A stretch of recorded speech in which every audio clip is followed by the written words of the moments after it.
All right.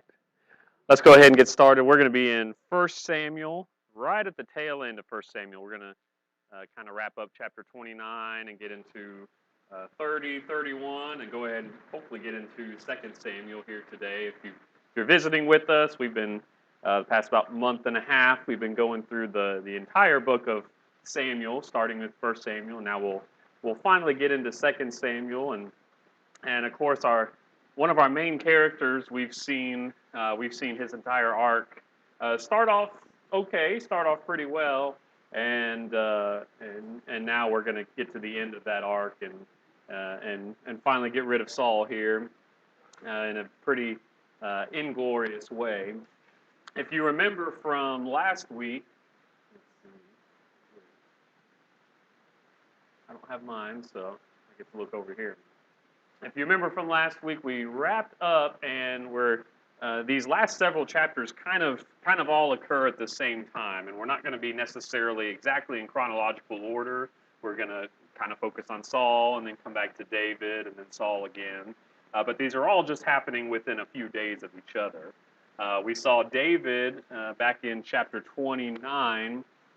He's actually out ready to fight with the Philistines. He's been in Philistine territory for about a year and a half now, and he's there. The Philistines are getting ready to do this big campaign into Israel, and he's lined up to fight with them. He's befriended one of the Philistine lords, Achish, and kind of become his personal bodyguard, him and his men. So he's lined up to fight with them. Well, then the other Philistine lords say, "Hey, isn't this the same guy of which they said David has slain his thousands, or Saul has slain his thousands, and David his 10,000s?" And we remember that those 10,000s that they're talking about are Philistine people that he's slain. So they remember that David's been a thorn in their side for a long time, ever since he first killed Goliath several chapters ago, many years before. So they, I think, probably smartly, the Philistines decide, maybe he shouldn't be sitting in our rear in our supply chain area, ready to attack when we've got the Israelites in front of us. We definitely don't want them behind us too. So they tell him and his men to head home, and they were up there around Apec, which is where you see all the arrows kind of starting. So he's going to head home down to Ziklag. We don't know exactly where it is, but it's in that southern Philistine territory, and it's probably not a huge distance, but it's about a 3-day journey. We're something like 80 miles, and that's where we pick up here in chapter 30. Is when he's going to head home. So here in chapter 30, David and his men arrived in Ziklag on the third day. And like I said, a good 80 miles or so. So they're getting 25 to 30 miles a day, likely on foot. So they're booking it here. They're not. I don't know if they're running or they're jogging or what, but 3 days of pretty hard travel straight south. Um, they're going to be pretty tired, right? And that's going to play into the story here. They get to Ziklag, which is where they've lived. It's a Philistine city that was given to David specifically by Achish. So his two wives are there, all of their family. That's where they've been living for the last year and a half. Well, come to find out, the Amalekites had raided the Negev and attacked and burned Ziklag. They also kidnapped the women and everyone in it, from youngest to oldest. They had killed no one, but carried them off as they went on their way. You can just imagine this scene where they're 3 days, they're tired, they've been, who knows what they were doing before that. They were preparing to fight with the Philistines or whatever they were doing. They've been traveling for a long time. They're almost home. They're going to stay there probably for a couple weeks or months or whatever.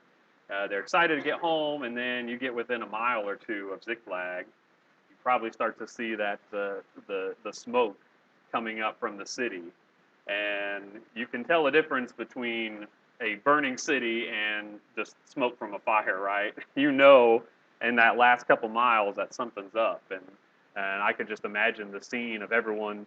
They're tired, and they're hurrying to get there and see what had happened, and the ghost town, it's just burnt down to a crisp. Everyone's gone. You can see what uh, why their reaction is such. David, with his men, arrived at the town. They found it burned. Their wives, sons, and daughters had been kidnapped. David and the troops wept loudly until they had no strength left to weep. They're already tired from this journey. They're crying and upset, and they use up the last of their strength just weeping. David is no he's just as much a victim as the others. He lost his two wives to this kidnapping, Ahinoam and Abigail. They were also kidnapped. David was in an extremely difficult position because the troops talked about stoning him.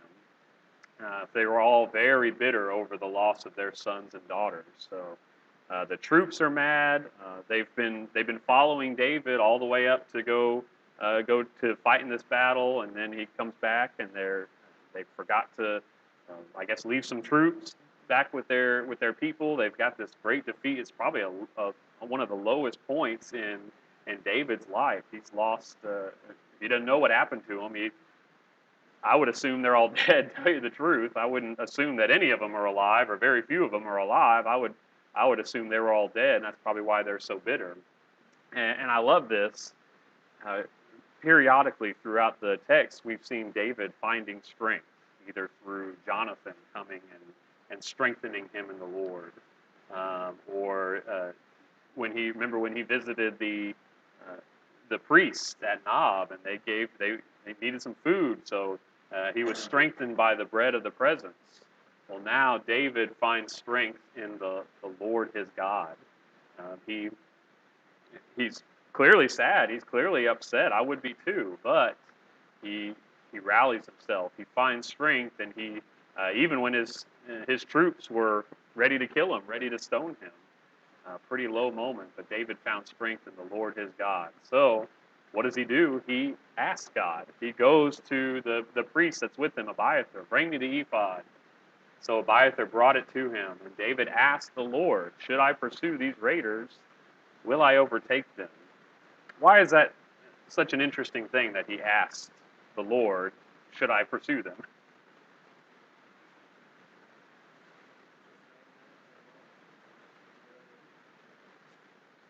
If Imagine a troop of soldiers, and they come back and their family and everything's been taken, what's their first reaction going to be? They're going to chase them down without asking. They're just going to do it. That's what soldiers do. Hey, you took my stuff. I'm coming after you. I mean, they've got nothing to lose at this point because they've lost it all. So there's no way they're just going to, sit back and like, well, we lost our families. Well, I guess we start over again. No, they're going to pursue them. But here, David doesn't just do that. He asks first. He asks the Lord, should I pursue these raiders? Will I overtake them? And he gets a reply from the Lord. So the Lord has been, whenever he asks, the Lord answers David. The Lord replied to him, pursue them, for you will certainly overtake them and rescue them. So he gives him a positive reply, and to the credit of the men that are following him, they don't stone him. That's good. I mean, I would understand why they would want to kill their leader and start over with someone else because they've had such a great defeat. But they listen to him. They don't kill him. They listen to the Lord's reply, and they're going to follow him. So David and his 600 men went with him. They came to the Wadi Bezor, where some stayed behind. David and 400 of the men continued his pursuit, while 200 stopped because they were too exhausted. Just think about it. For 3 days, they've been double marching, 25, 30 miles a day. Then they get to Ziklag, and they're exhaust themselves out just from crying and from their sorrow. And now they're going to try to pursue, but it's just too much for even 200 of these men to do it. They couldn't cross this wadi.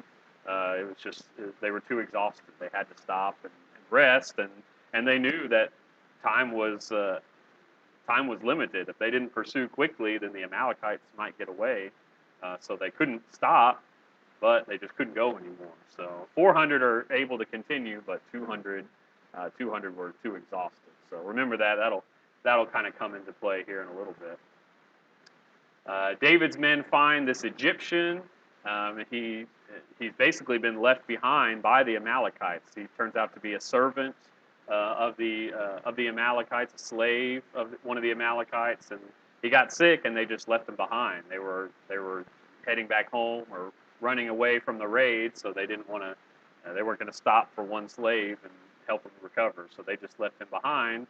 Well, David finds this man, kind of helps him, gives him some food and drink, and nurses him back to health, and kind of figures out who took the people who came and raided Ziklag, and David asks that he help him find these raiders. This country here is it's very wild. It's a lot of wilderness area down here. It's not flat and easy to pursue someone. So it would be easy for those raiders to just kind of disappear and be difficult to find, especially if you're not familiar with the area. Then you would easily get lost. So this is really, I think, God helping David, giving him someone that can help him find these raiders. And the Egyptian, he says, "Swear to me by God that you won't kill me or turn me over to my master, and I will lead them to you." So he makes sure he doesn't want to be returned, and oh, I gave you over to David, but here I'm your slave again. That's not going to end up very well for this Egyptian.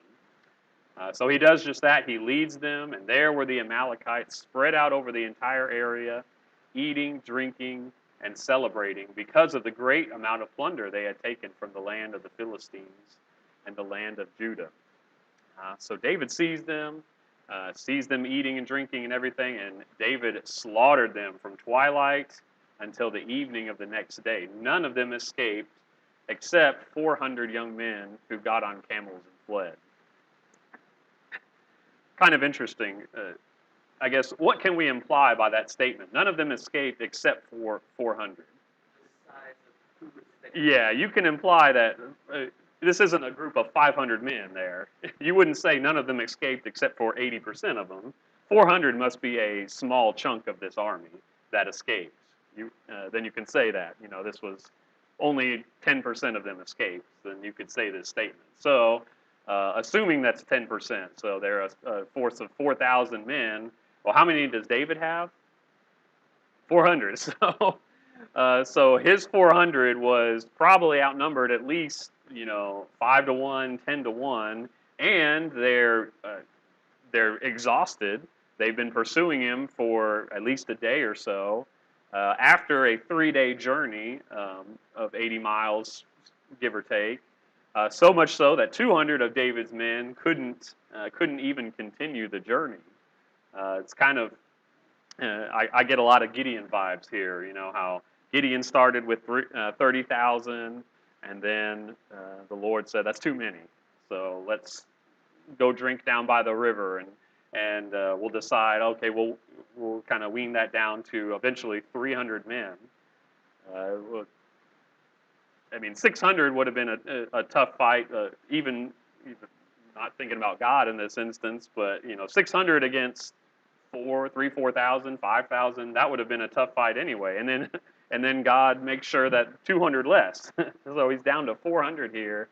But David slaughtered them. This wasn't even a close victory. He slaughtered them to the point that only 400 escaped. 400 young men who got on camels and fled. And David recovered everything the Amalekites had taken. He also rescued his 2 wives. Nothing of theirs was missing from the youngest to oldest, including the sons and daughters and all the plunder the Amalekites had taken. David got everything back. He took all the flocks and herds which were driven ahead of the other livestock, and the people shouted, "This is David's plunder." The repetition of David. David recovered. David got everything back. David's plunder is, I think, indicating who was partially responsible for this victory, and then we'll see David understands who was ultimately responsible for this victory. It wasn't just because of him, but a part of it was because of him, because he inquired of the Lord. He did everything the right way. He led this people, and this whole situation, kind of taking a step back. it's kind of an interesting test of David's character and David's leadership. I mean, he went from a couple verses ago about to be stoned by his own men and having pretty much the biggest defeat, the lowest moment of his entire career, to getting everything back plus some. I find that interesting that God does that a lot. I feel like we see a lot of a one step backward but two steps forward with him throughout the Bible, right? It seems like we might have lost something, but in reality we gain more than what we expected from that situation. Something bad happens to us, but a year later we realize like that turned into something even greater. So I think that's this situation here with David. Also kind of amazing. I mean, these Amalekites are not necessarily known for their mercy and compassion, but they're able to recover everyone from this. So I think that's a little bit of God's hand in this situation as well. That I mean, it's pretty clear nothing of theirs was missing, meaning no lives were lost in this, and even the plunder they got all that back. We'll see plus some. So don't forget, we're only about 2/3 of the army are with him. He comes back to the 200 men who had been too exhausted to go with him and had been left at the Wadi Bezor. They came out to meet him and to meet the troops with him. When David approached the men, he greeted them. But all the corrupt and worthless men among those who had gone with David argued, "Because they didn't go with us, we will not give any of the plunder we recovered them, except for each man's wife and children. They may take it and go." I can understand that sentiment. You guys missed out. You were too tired. You couldn't do it. Well, we could do that. I mean, the 400 say, "Hey, we were just as tired as you, but we kept going. We recovered everything. We recovered your own. I mean, you gave up, and this was your own families, your own wives and children on the line, and you gave up. And we put our lives on the line for you. We recovered all this. We'll give you your children, of course. We're not going to keep those, your wife, your families, but we should keep the plunder that we recovered because we did all the work, right?" I mean that makes sense. I understand why they would say that, especially considering they were the ones with their lives in line. But David said, "My brothers, you must not do this with what the Lord has given us. He protected us and handed us over to the raiders who came against us. Who can agree to your proposal? The share of the one who goes into battle is the same as the share of the one who remains with the supplies. They will share equally." And it has been so from that day forward. David established this policy as a law and an ordinance for Israel, and it still continues today. So kind of a little editor's note right there, thinking into the future of David's reign, that he makes this a policy that it's not just the soldiers that fought that get all the plunder; it's going to be shared with everyone. Why would David make this rule or make this law?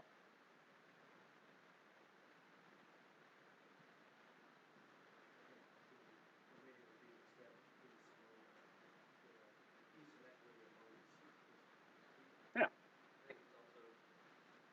He took pretty much every warrior-worthy man with him from their town. Yeah. And their town got decimated.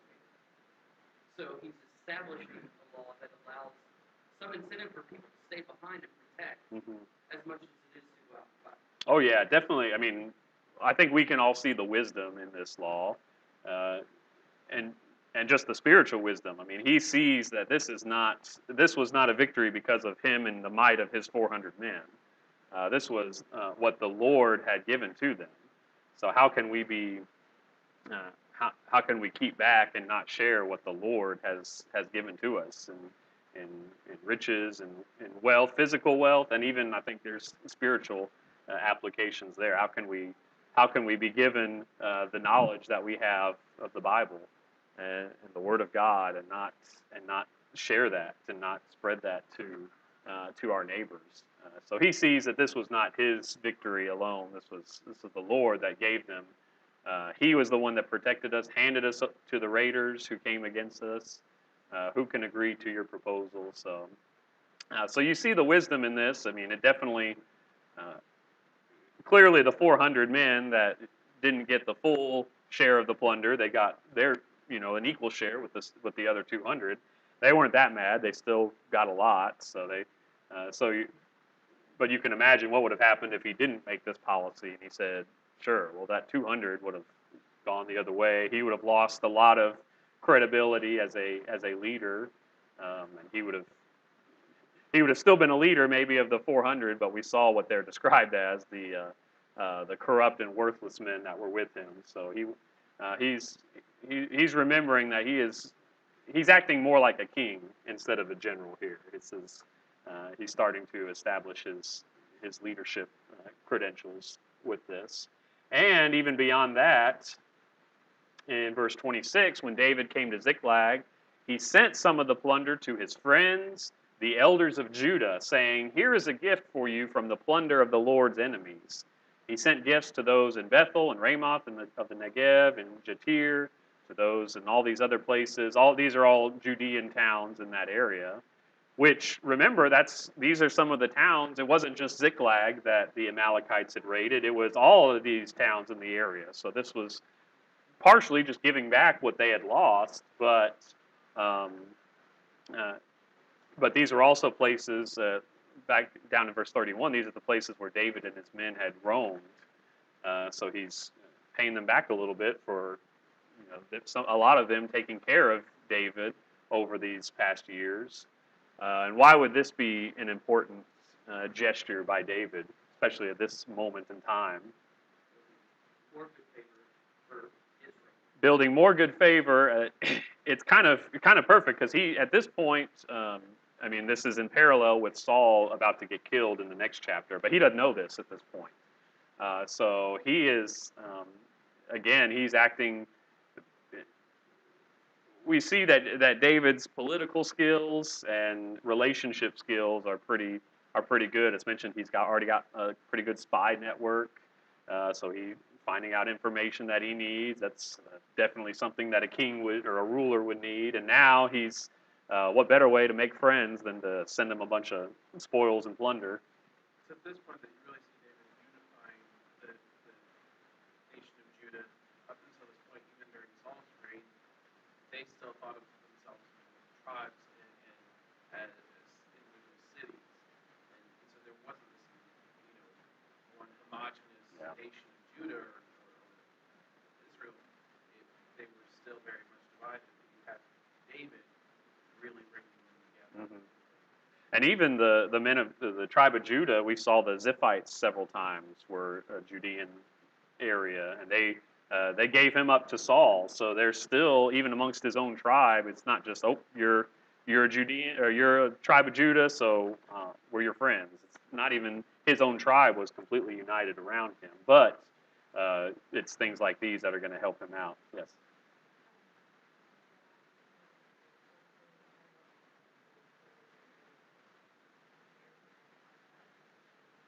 Mm-hmm.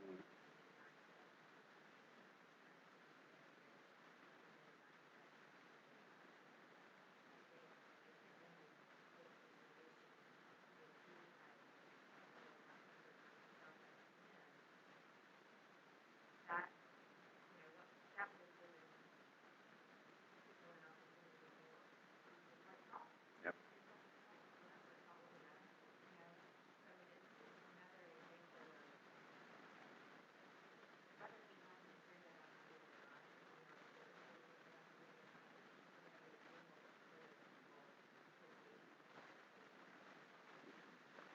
I think we can do both. We can have the political agenda that also lines up with, mercy and grace, and um, acknowledging that the Lord was the giver of these gifts and these things. So I think those two can line up sometimes.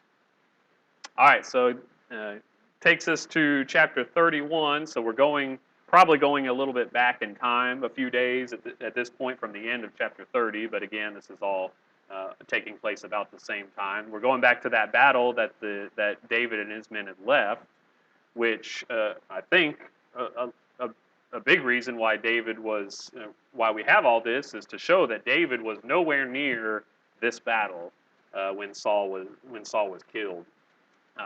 He's got plausible deniability. He's way on the other end of the country at this point, dealing with the Amalekites. The Philistines fought against Israel, and Israel's men fled from them and were killed on Mount Gilboa. The Philistines pursued Saul and his sons and killed his sons Jonathan, Abinadab, and Malchishua. When the battle intensified against Saul, the archers found him and severely wounded him. Then Saul said to his armor-bearer, "Draw your sword and run me through with it, or these uncircumcised men will come and run me through and torture me." But his armor-bearer would not do it because he was terrified. Then Saul took his sword and fell on it. When his armor-bearer saw that Saul was dead, he also fell on his sword and died with him. So on that day, Saul died together with his 3 sons, his armor-bearer, and all his men. Got a map here somewhere. Let's look at the map. Yeah. So we've actually kind of moved north. Typically, the Philistines, a lot of the battles earlier were kind of fought more in the southern region, Judah, the Benjamin area. But now we're way up into what's the tribe of Ephraim and the northern tribes. And look how far into, I mean, almost, I guess Mount Gilboa is almost to probably just within spitting distance of the Jordan River. So the Philistines have, I mean, they've almost cut Israel in two at this point by this advance, and they're gonna achieve this great victory.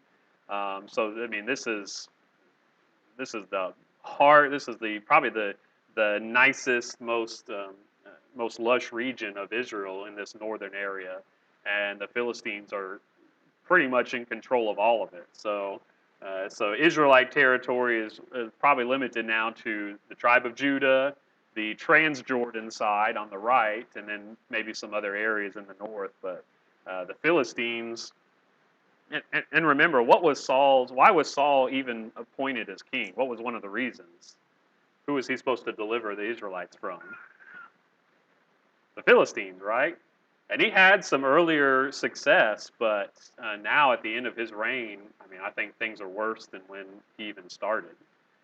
So it gives us a starting point for David's reign, where he's starting from. I mean, they're at a pretty low point in their history in terms of the land they control and their might and power. And then think about after 40 years of David's reign and getting into Solomon, his son's reign, where they were at that point. So you see, we don't see Solomon being the one that did all the work. It's really David that turns this nation from just a random collection of tribes to a mighty nation just in a couple decades. So we're at a pretty low point here in terms of the Philistines.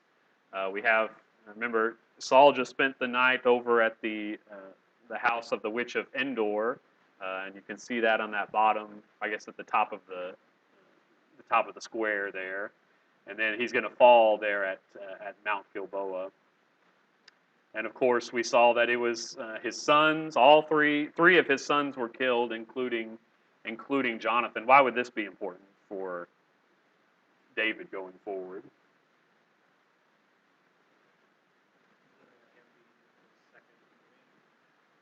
Well, Jonathan can't be. I mean, this kind of ruins their plans. Of course, we're going to see David's reaction to Jonathan's death here. It takes the line of succession out. Exactly. Yeah, that's going to be key.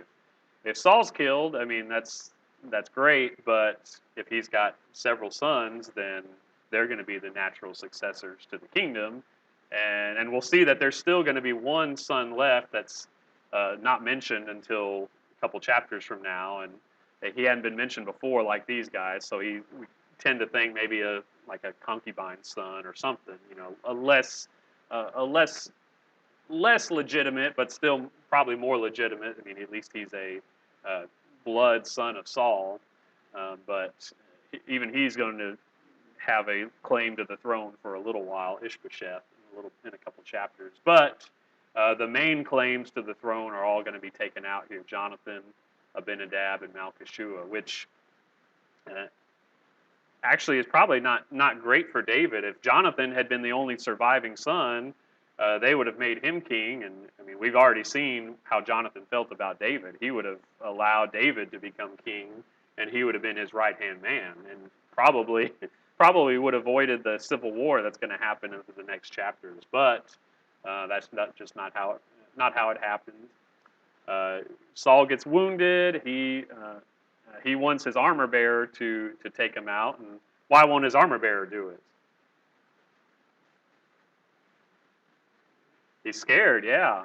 Um, think back to this is it's kind of interesting. You know, we just spent several chapters of David having a chance to kill Saul, and he even when he cut off his robe, he felt bad about it. So you get the sense the armor bearer has that same fear. I mean, he doesn't, even though that Saul's mortally wounded, and it's either kill him or allow him to be taken captive and tortured and killed. Um, he's unwilling to do that. And then when Saul took his own, interesting too. I mean, Saul was willing to kill the Lord's anointed, right? He was willing to take his own life and fall on it, or take his own sword and fall on it. And then why does the armor bearer kill himself at this point? Yeah, he failed. I mean, his job was to protect Saul, protect him. If he returned to camp without Saul, he would probably be executed. So he, for failing his duty, or they would think he killed him or something. But so he knew that that would happen to him anyway. So he fell on his own sword and died with them. So we have this whole list. So his 3 sons, his armor bearer, and all his men. This is a pretty thorough defeat by the Philistines against the Israelites. When the men of Israel on the other side of the valley and on the other side of the Jordan saw that Israel's men had fled, and that Saul and his sons were dead, they abandoned the cities and fled. So the Philistines came and settled in them. So we see the extent of the Philistine victory here in chapter 31, that even the people abandoned some of the cities. The next day, when the Philistines came to strip the slain, they found Saul and his 3 sons dead on Mount Gilboa. They cut off Saul's head, stripped off his armor, and sent messengers throughout the land of the Philistines to spread the good news in the temple of their idols and among the people. Then they put his armor in the temple of the Ashtaroth and hung his body on the wall of Bethshan. Kind of interesting. We saw a character earlier in 1 Samuel where his head was cut off, his armor and sword was kept in a temple, if you will, and his head was carried around as evidence of victory. You remember who that was? Goliath. Yeah, I mean, almost the same thing happened that David did to Goliath. Well, now we have that thing happening to Saul here, and his body just desecrated, and they took his armor, they put it in the temple. I mean, this was common. We've seen that a lot. You know, anything you win in war, you take it and dedicate it or put it in the temple of your god, just like the Ark of the Covenant sat in the temple of Dagon for a time. They put his armor in the temple of the Ashtaroth, hung his body on the wall of Bethshan. But we have these residents of Jabesh Gilead. They heard what the Philistines had done to Saul.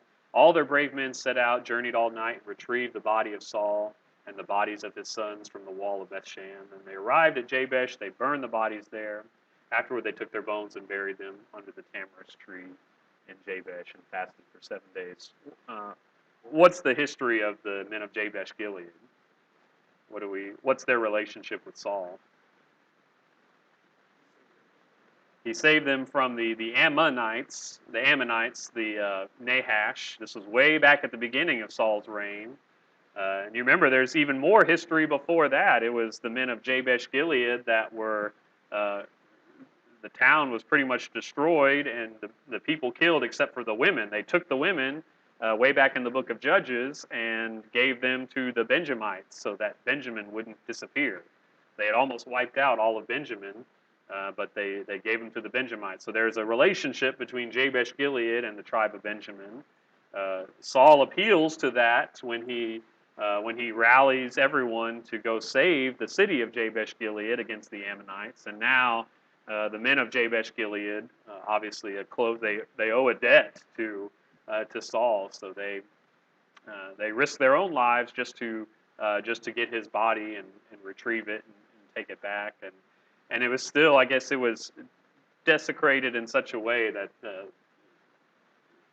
I'm right, the Israelites don't typically burn their bodies. They typically bury them in a tomb. So this was pretty unusual, but if the body's in such a state, that's all they could do. They burned the bodies and then took the bones and buried them. Still a pretty, considering that Saul is a king, this is a pretty gruesome and inglorious death for him. He doesn't even get a burial in his homeland or under his own tamarisk tree or in his own city of Gilead. It's across the Jordan, far away from his home.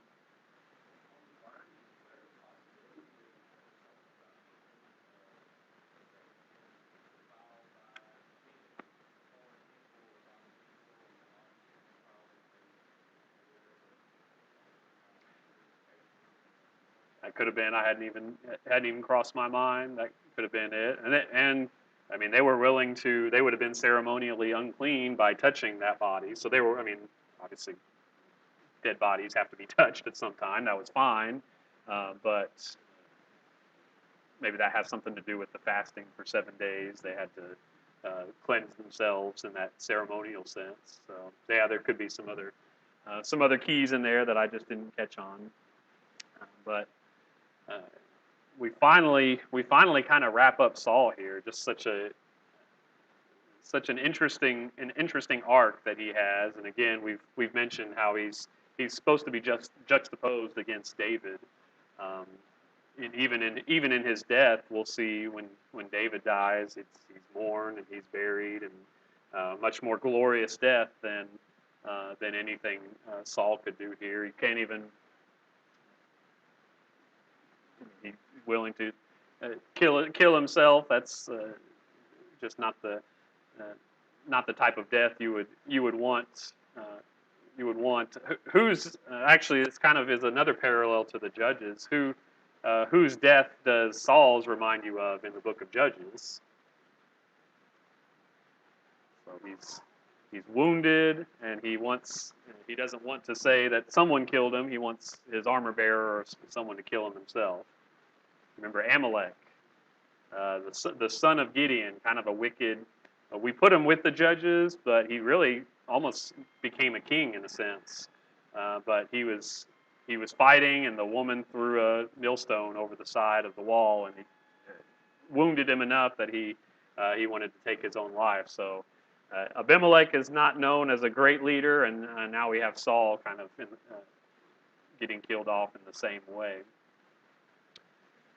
So real quick, we'll get into David here in 2 Samuel chapter 1. Of course, he's going to hear about all of this. He returned from defeating the Amalekites, stayed at Ziklag 2 days. On the third day, a man with torn clothes and dust on his head came from Saul's camp. Hey, we already heard that it's about a 3-day journey from where this battle was taking place to get to Ziklag. So this man has that same journey. So we're about 3 days after the death of Saul.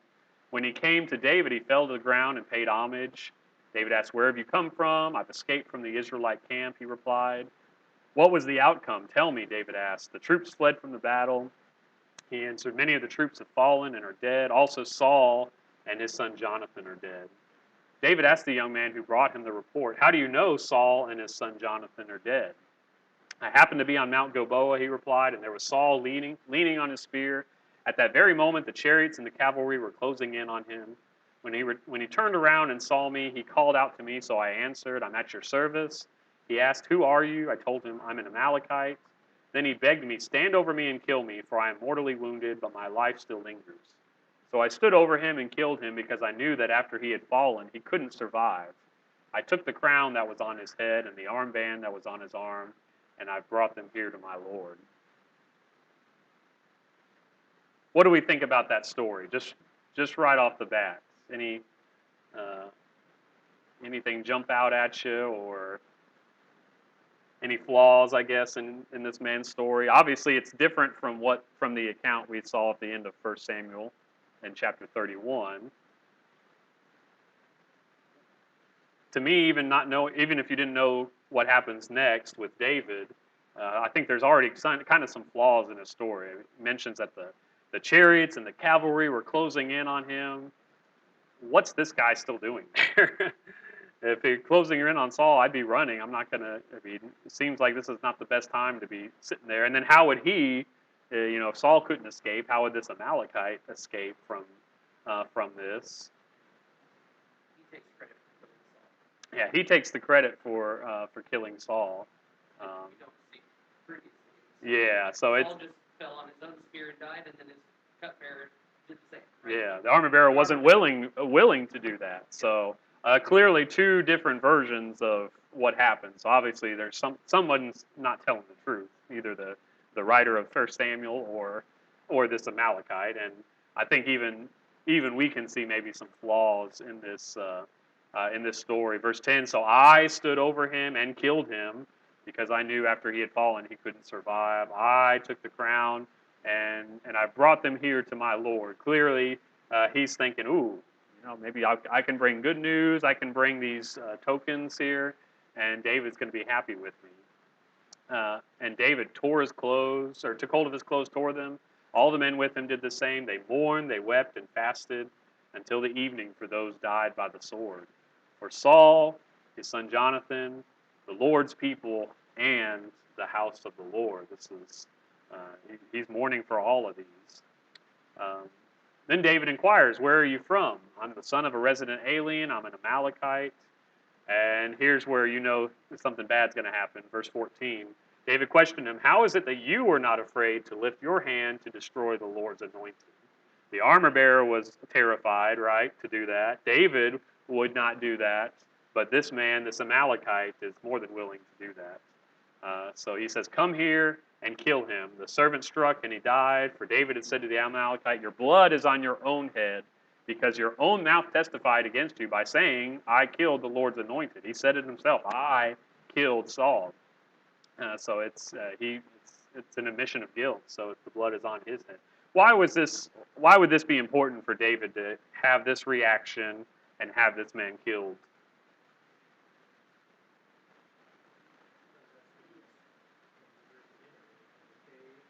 Mm-hmm.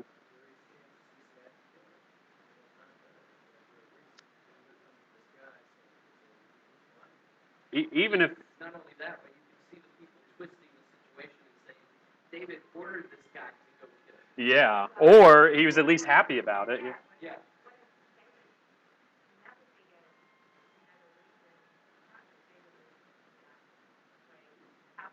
Yeah.